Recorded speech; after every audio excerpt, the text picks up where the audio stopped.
करती हूँ अपने यूट्यूब चैनल पे जीनियस टेक सॉल्यूशन में।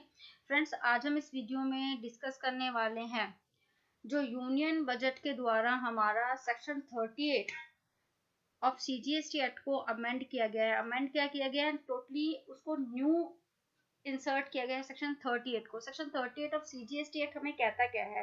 सेक्शन 38 हमें कहता है furnishing detail of inward supply. जो हमारा जुलाई 2017 में जब एक्ट आया था तो उसमें कहा गया था कि हमें अपनी परचेज की रिटर्न फाइल करनी थी जीएसटीआर 2 में, जो कभी हमारी इम्प्लीमेंट ही नहीं हुई। तो इसको यूनियन बजट 2020-22 में जो है चेंज कर दिया गया है, न्यू इंसर्ट किया गया है। जब मैंने आपसे डिटेल में डिस्कस किया था यूनियन बजट, तो मैंने आपको कहा था सेक्शन 38 को हम सेपरेटली भी डिस्कस करेंगे, क्या चेंजेस किए गए हैं। अगर सप्लायर ने हमारे जीएसटीआर 1 में कुछ गड़बड़ कर दी है तो एज अ रेसिपिएंट उसे उसका बेनिफिट नहीं मिलेगा। बहुत ही इसमें मेजर चेंजेस आए गए हैं। तो डिटेल में देखते हैं सेक्शन 38 को। फाइनेंस एक्ट के सेक्शन 103 जो बात करता है सेक्शन 38 की, और central goods and services act the following section shall be substituted, यानी कि इसको जो है चेंज कर दिया गया है। The detail of outward supply furnished by the registered person under section 1 और सेक्शन 37। अगर आपका जो है रजिस्टर्ड पर्सन है, सेक्शन 37 में जो रिटर्न फाइल करेगा जीएसटीआर 1, उसको रेसिपिएंट को जो है सब ऑटो पॉपुलेट समरी में मिलेगा। The such supply as may prescribe an auto generated statement containing the detail of input tax credit shall be available electronically to the recipient of the such supply in such manner as may be prescribed within such time।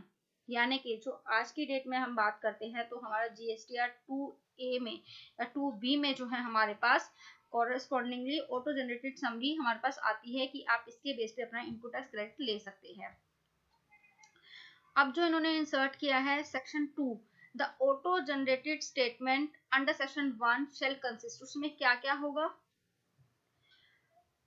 The detail of inward supply in respect of which the credit of input tax may be available to the recipient.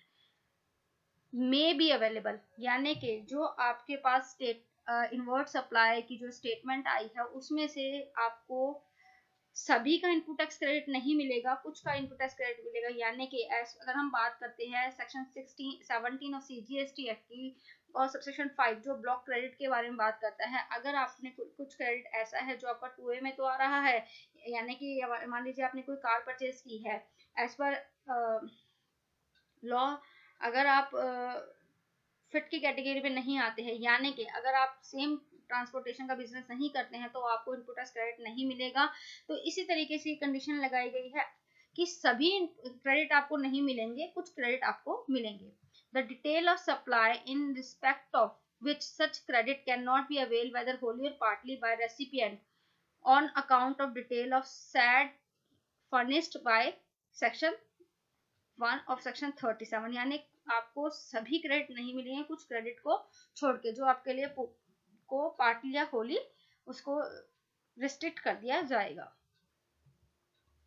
By any registered person with in such time of taking registration में भी prescribed, यानी कि आपने किसी ऐसे supplier से deal किया है जिसका रजिस्ट्रेशन का प्रोसेस चल रहा है, उन्हें कंप्लीटली रजिस्ट्रेशन नहीं मिला है, तो इस केस में भी आपका जो है आईटीसी रिस्ट्रिक्ट किया जा सकता है।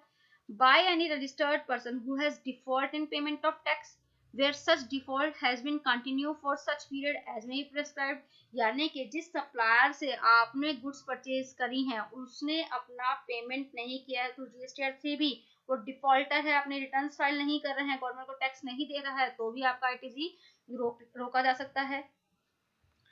By any registered person, the output tax payable by him in accordance with the statement outward supply furnished by him under the SAD subsection during such period as may be prescribed exceed the output tax liability by him during the SAD period as may be prescribed।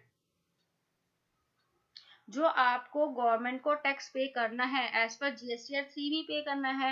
मान लीजिए आपने जो outward की statement file की है GSTR 1, उसमें आपने जो है आउटवर्ड सप्लाईज कम दिखाई हैं या ज्यादा दिखा दी हैं और थ्रू जीएसटीआर 3 भी कम पे की है, तो इस केस में भी जो है आपका आईटीसी हो सकता है।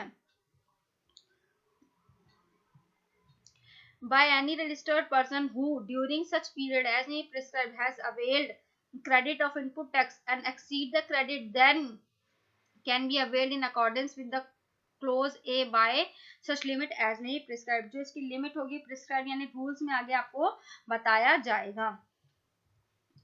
By any registered person who has defaulted in discharging his tax liability in accordance with the provision of section 12 subsection 12 of section 49 subject to such condition as may be prescribed। अगर आप payment defaulter हैं, आपने अपने tax liabilities को discharge नहीं किया है, इस केस में भी जो है आपका एज अ बायर आपका आईटीसी रिस्ट्रिक्ट हो सकता है। तो बहुत सारे रिस्ट्रिक्शंस इसमें लगा दी हैं एज पर सेक्शन 38। अभी ये एप्लीकेबल नहीं हुआ है, जैसे ही इसके अगेंस्ट नोटिफिकेशन आएगी तो ये सेक्शन 38 हमारा नोटिफाई हो जाएगा। इसलिए अगर आप एज अ बायर हैं तो आप अपने सप्लायर से डील करते समय बहुत ही केयरफुल हो जाइए। उसमें आपको देखना होगा कि वो जीएसटी कंप्लायंसेस करता है या नहीं करता, तो ये सब आपको देखना पड़ेगा, नहीं तो आपका आईटीसी को जो है रोका भी जा सकता है, आपको आईटीसी की रिस्ट्रिक्शंस आ जाएंगी। फ्रेंड्स, अगर आपको हमारी वीडियो अच्छी लगी हो तो प्लीज़ लाइक कीजिए, शेयर कीजिए और मेरे चैनल को सब्सक्राइब कीजिए। Thank you for watching.